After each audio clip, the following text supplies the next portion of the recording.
Hi, this is Ebby back with you all here now from the CCS Ceramics Studio for the demo that I promised. Pardon the delay, there were some issues with iMovie that popped up that have thankfully been ironed out. We're going to be sharing with you all a demo to create an elevated and reversible lidded bowl form, actually a collaged form. So this is actually a demo that I've developed for my slip casting class using slip cast molds that have now been repurposed as press molds. And if you're not familiar with slip casting, it's a mold making technique that's used to then cast ceramic objects in what's called slip. And in my case now, as press molds, just using regular hand building clay. So let's dive into it. So what we're starting off with here is the mold for that cabbage I mentioned. So this is actually a slightly rotted cabbage. You can see the glazed version of it popping on the screen just now, that I've slip cast. Here, going to take just clay, adding a little bit of baby powder to the inside of my mold to act as a release agent. And just going to be pressing clay right into the inside of this mold, building up a layer or wall that's about a 1/4 inch thick. Want it to be about that thick, thick enough to really be able to support itself, and building up the edges as well, making sure that I'm not thinning out as I come to the edges, and fanning out those edges in a minute right here, to be a little bit thicker than about a 1/4 inch. That edge is going to be important because that seam is going to be the connecting point for both parts. This is a 2-part mold, so there's a bottom and there's a top, and that hole that you're seeing there is what's called a spare. That's where the slip would be poured into. But being that this is a press mold, there is no slip. The clay is being applied directly into the mold. So I'm just kind of patching over that spare there. So applying a layer of about a 1/4 inch of clay to the other half of my mold. Just want to make that nice and even. Going to build up that edge as I did with the first part as well. Just making sure I'm not thinning out, thickening up at the edge. Have a nice flat broad edge for my 2 parts to join together.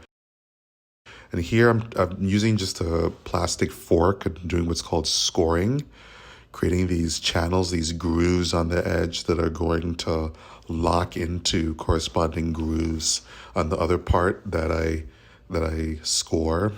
And the glue between them is going to be slip, or essentially watered and slaked down clay.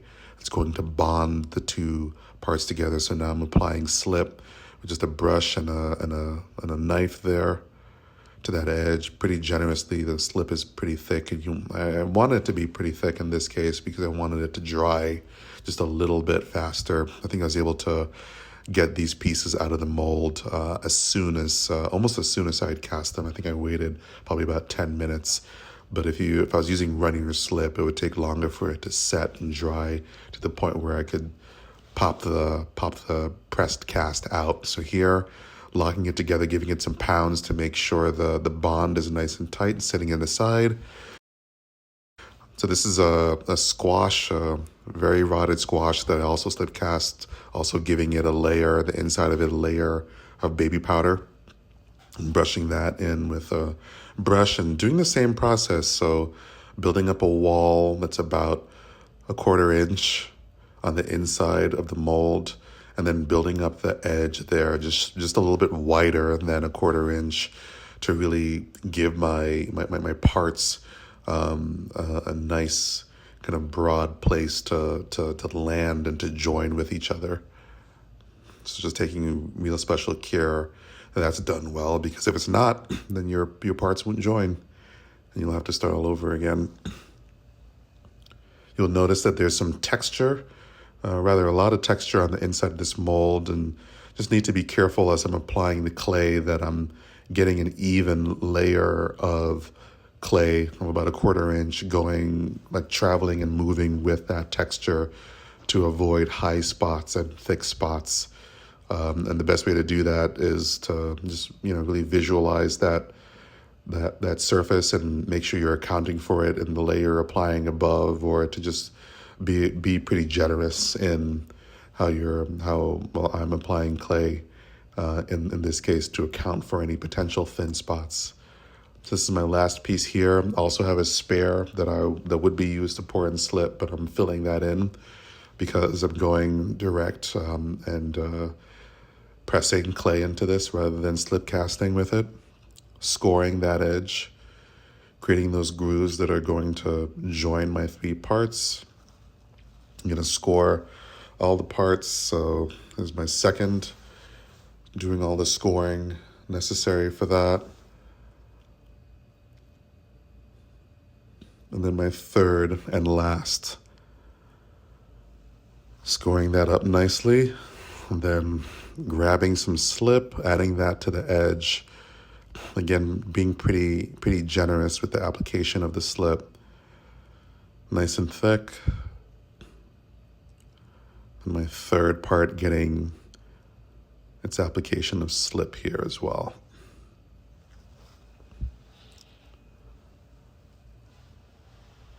Well, I guess that was my second. Now my third part getting its application of slip here.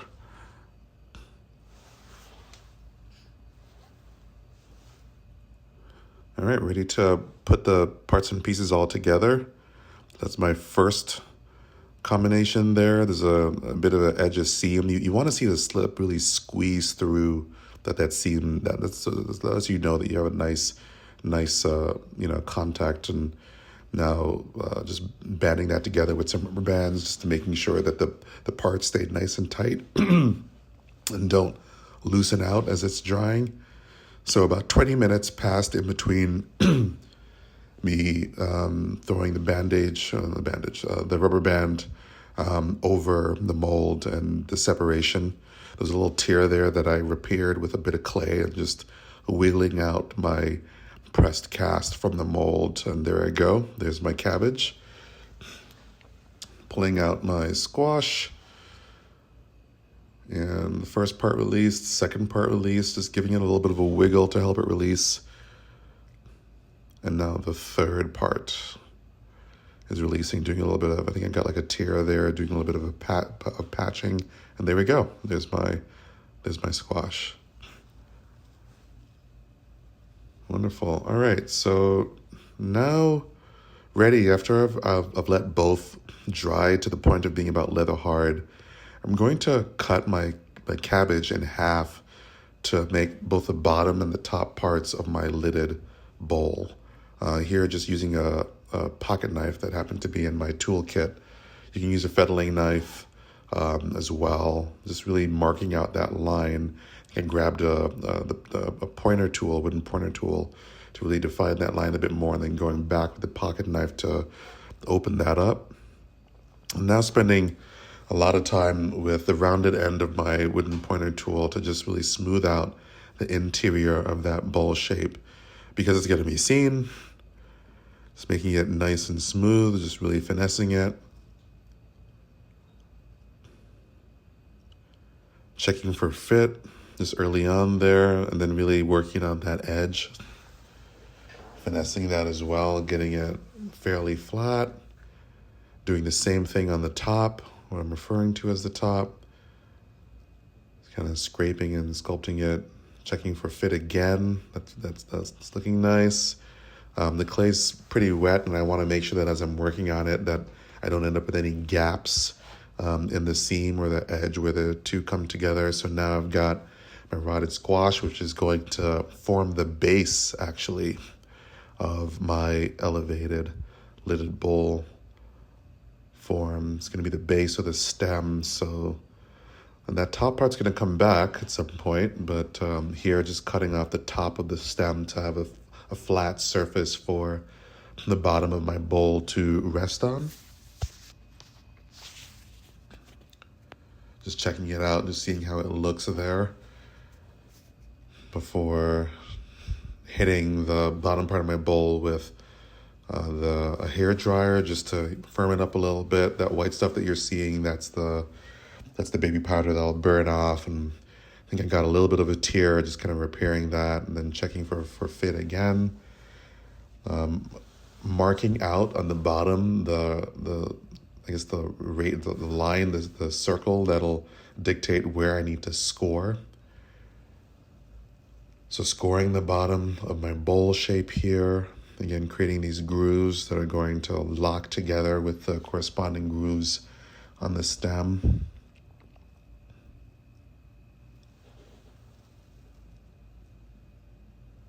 And then adding slip there, and then combining the two. And there I go. There's my first part, and the top put on there for fit. It's looking decent. What I want to do now is add a collar to the top part of my bowl form. The collar is going to keep the lid, if you will, from sliding off. And so I just rolled out a coil of clay that's about a ½ inch thick, flattening it out with my finger. And then I'm going to wrap around on the inside of the top of the bowl. All the way around. So just scoring the inside of the bowl there. Think of it as welding with clay. And then scoring the inside of my collar, where it's going to connect with the inside of the bowl, or in this case, the lid.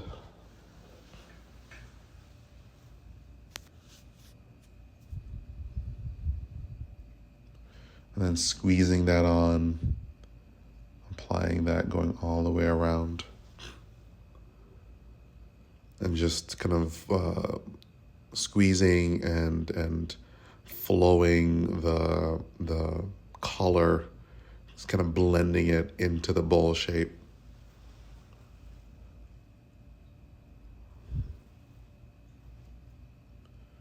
And there we go.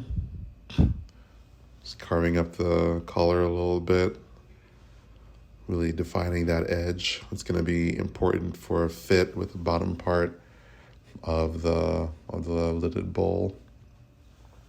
So really checking that edge. I'm going to now do my first check for fit. It feels really tight, and I don't want it to be too tight. I want it to really just kind of nicely slip on, and at this point it's barely getting on. So I'm going to have to carve out the inside of my lidded bowl just to create a little bit more space for that interior collar.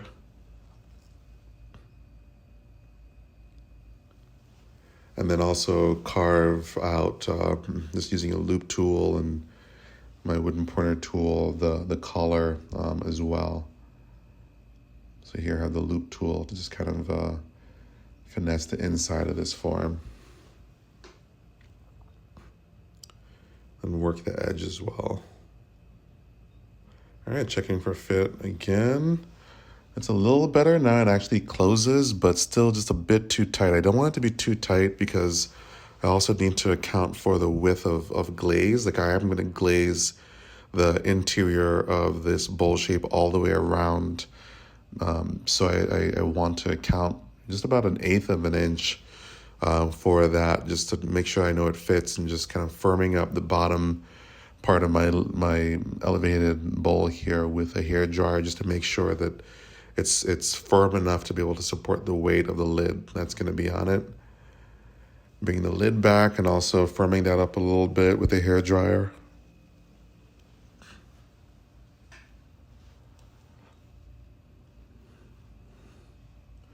And carving up the collar.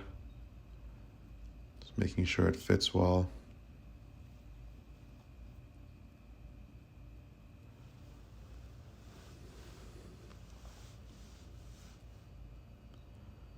There you go. I'm going to do one more fit, and that's much better. Much better. All right, so now thinking about using the part of my squash that was going to be a throwaway as now the handle for the lid, if you will, for my elevated form. So just popped right on top, just like that. So I'm gonna score and slip it onto that, onto the lid, just cleaning out the bottom because now the bottom is gonna be seen, to create a smooth surface, but also to follow the ripples of the squash.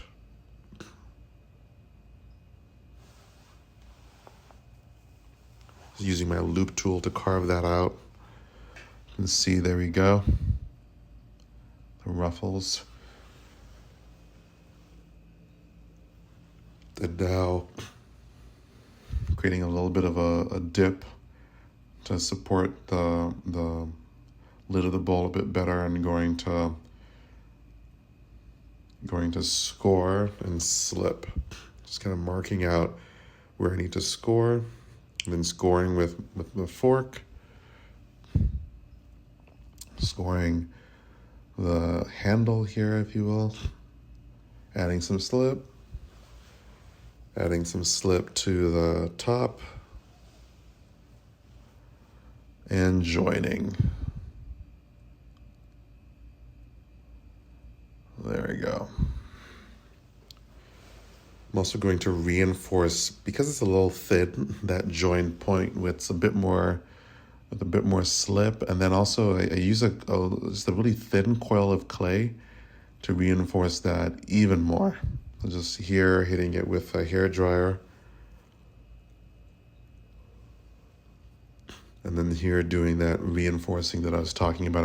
I really, the hair dryer is probably one of my favorite tools, because you don't have to wait for your clay to dry and to become firm enough for the next part of your process. Just hit it with a hair dryer. I want to make sure that I keep the piece moving as I'm doing that, so I don't end up with any unevenly dry spots here. I'm doing a little bit more carving on that handle.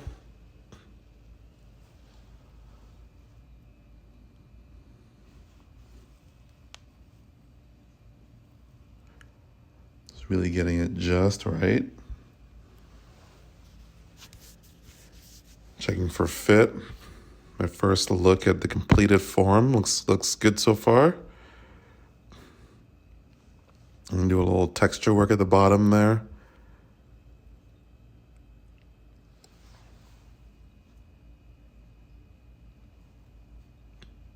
It was super cold in the studio, so just had my woolen cap on there to stay warm. Doing a little bit more carving on the edge of the seam there. Giving it a spin, giving it a twirl.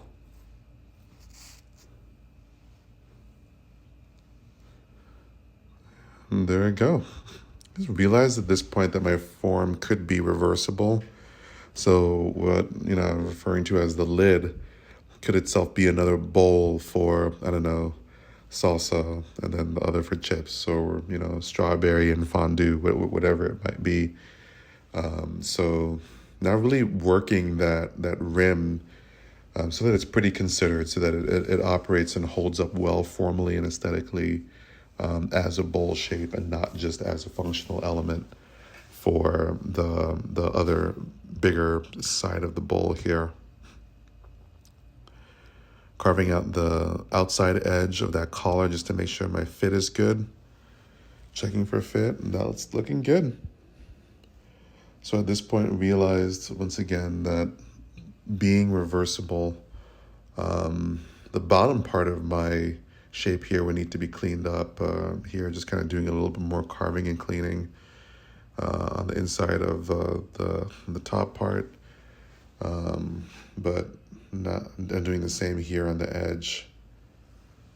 But in a minute, we'll reverse this form and flip it over. And if I'm going to have this be reversible, then the inside of that bottom part needs to be cleaned up as well. It needs to be just as considered as every other part of this piece. So in a second, I'm going to grab my pointer tool and just work a little bit to smooth out the inside texture on the inside of that stem. And then also carve it out so it follows the ripples and the frays and the ruffles of the outside texture.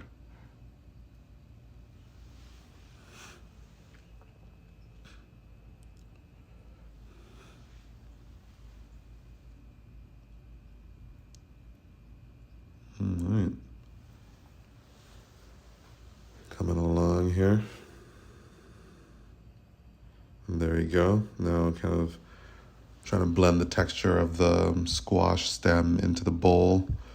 There are a bunch of wrinkles in the squash, and also wrinkles in the cabbage that flow nicely into each other. And there I go. And reversed. Boom. And there I have it. My piece. And reversed, upside down.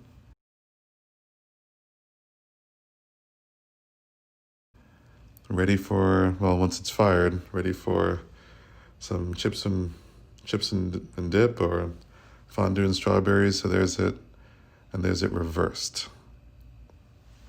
And setup wise, it's pretty simple. Lazy Susan, loop tools, my mold, and that's it. Thank you.